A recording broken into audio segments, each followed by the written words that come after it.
Good morning student. आज का जो हमारा रिवीजन का टॉपिक है वो है string efficiency of A suspension insulator. यानी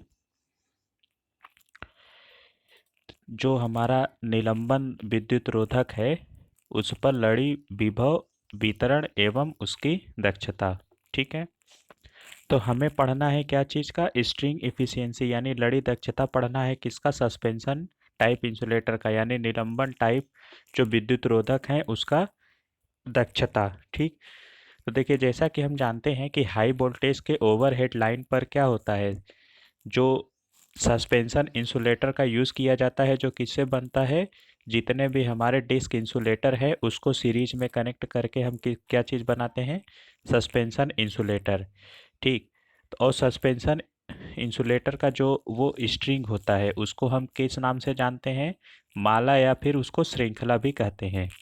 तो देखिए इसको हम क्या करते हैं कि जितने भी हमारे डिस्क हैं, तो डिस्क इंसुलेटर को आपस में उसके धातु कड़ी यानी मेटल लिंक के द्वारा उसको क्या करते हैं? सीरीज में जोड़ करके एक स्ट्रिंग का निर्माण करते हैं। ठीक, जिसे हम या तो ऊर्ध्वाधर या फिर क्षैतिज में क्रमशः जो निलंबित या तथा विकृति सह विद्युत रोधकों की तरह प्रयोग करते हैं। ठीक है, निलंबित अगर हम इसको वर्टिकल में यूज़ करेंगे तो हमारा क्या हो जाएगा?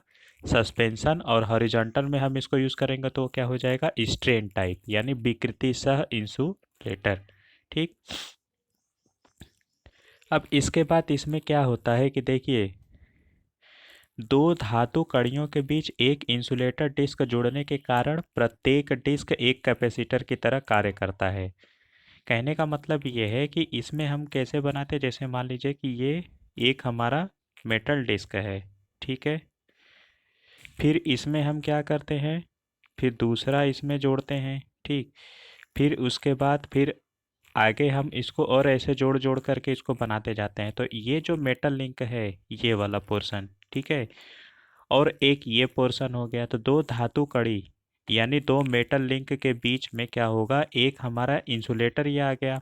ठीक, तो कैपेसिटर भी क्या होता है कि जब दो कंडक्टिंग प्लेट होते हैं यानी दो मेटल प्लेटों के बीच में कोई एक इंसुलेटर आ जाता है। ठीक है, तो वो किसकी तरह कार्य करता है? वो एक कैपेसिटर की तरह कार्य करता है। तो उसी चीज़ को लिखा है कि दो धातु कड़ियों के बीच एक इंसुलेटर डिस्क जुड़ने के कारण कारण प्रत्येक डिस्क एक कैपेसिटर का कार्य करता है, और जिसे हम लोग क्या कहेंगे? उसको म्यूचुअल कैपेसिटर कहेंगे।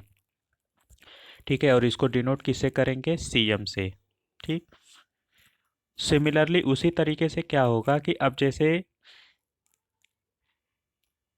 प्रत्येक धातु कड़ी तथा भू संपर्कित टावर के बीच वायु परावैद्युत माध्यम होने के कारण संधारित्र का निर्माण करता है।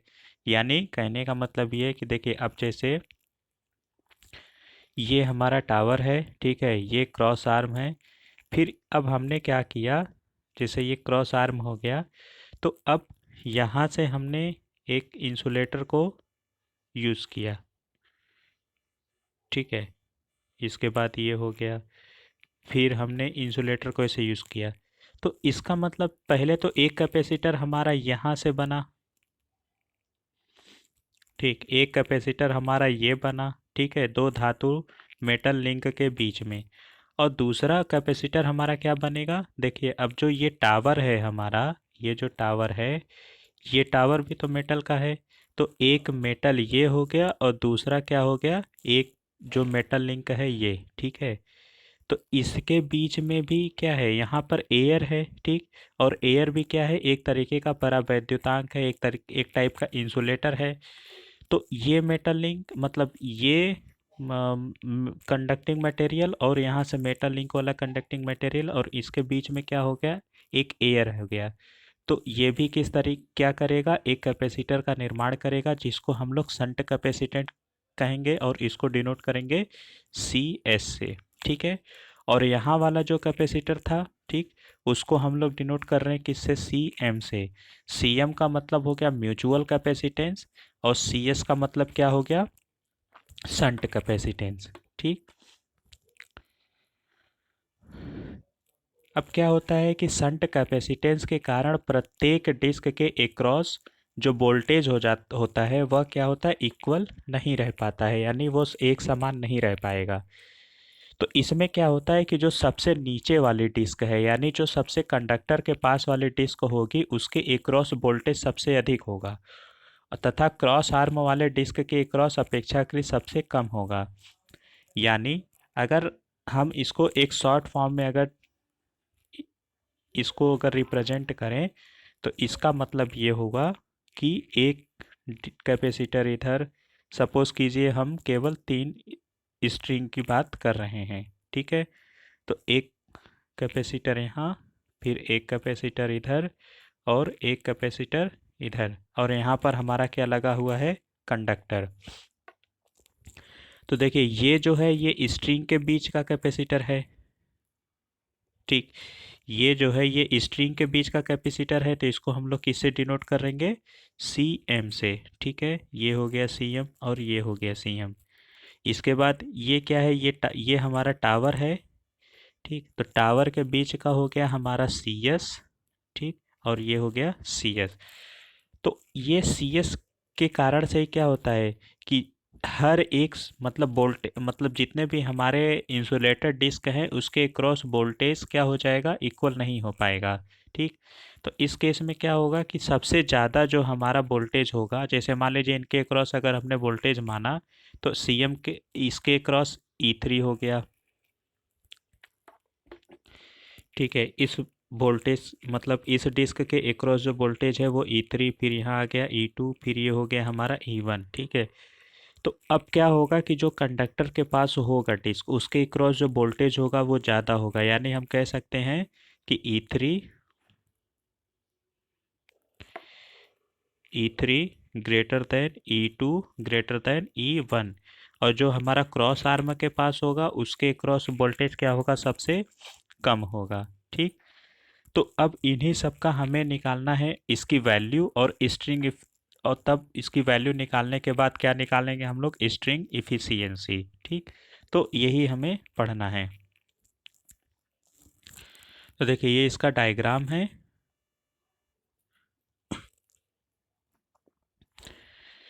तो ये हमारा क्या है, ये है टावर, ठीक है, और ये है हमारा क्रॉस आर्म,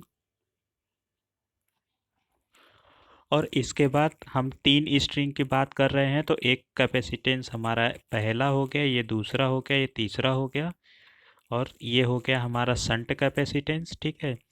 तो अब हम क्या कर रहे हैं कि सपोज कीजिए अगर जो कंडक्टर है तो कंडक्टर के एक्रॉस जो वोल्टेज, मतलब कंडक्टर के पास जो डिस्क होगी उसके एक्रॉस हमने वोल्टेज ई3 माना। इसके बाद फिर उससे ऊपर वाले डिस्क को हमने ई2 और उससे ऊपर वाले को ई1, ठीक है। और यहाँ से मान लिया कि जो करंट यहाँ फ्लो हो रहा है वो आई3, आई2 और आई1 होगा, और जो शंट कैपेसिटेंस की तरफ जो करंट जा रहा है उसको हमने सपोज किया आई ए, आई बी और आई सी, ये फ्लो हो रहा है, ठीक है। और अगर सभी के एक्रॉस हमने वोल्टेज मान लिया क्या चीज़, एक जनरल ई, और ई का मान कितना होगा, ई1 प्लस ई2 प्लस ई3, ठीक है। एक चीज़ और है, इस सबसे पहले हम इसमें क्या करते चले जाते हैं, के की वैल्यू हम लोग एक सपोज किया कि जो हमारा सी एस और सी एम है, यानी जो शंट कैपेसिटेंस और म्यूचुअल कैपेसिटेंस है, तो शंट कैपेसिटेंस और म्यूचुअल कैपेसिटेंस का जो अनुपात होगा वो हमने सपोज किया के मान लिया, जिसको हम लोग क्या कहते हैं, कैपेसिटेंस रेशियो, ठीक है। अब देखते हैं कैसे सॉल्व होगा। तो जो हमारा पॉइंट ए है, ठीक है, पॉइंट ए कौन सा है,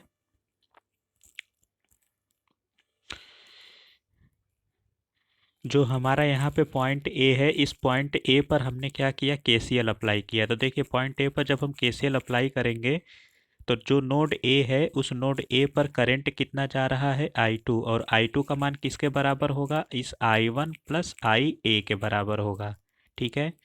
तो उसी चीज़ को यहाँ पर लिखा है कि जो आई2 है, आई2 बराबर आई1 प्लस आई ए हो गया, ठीक।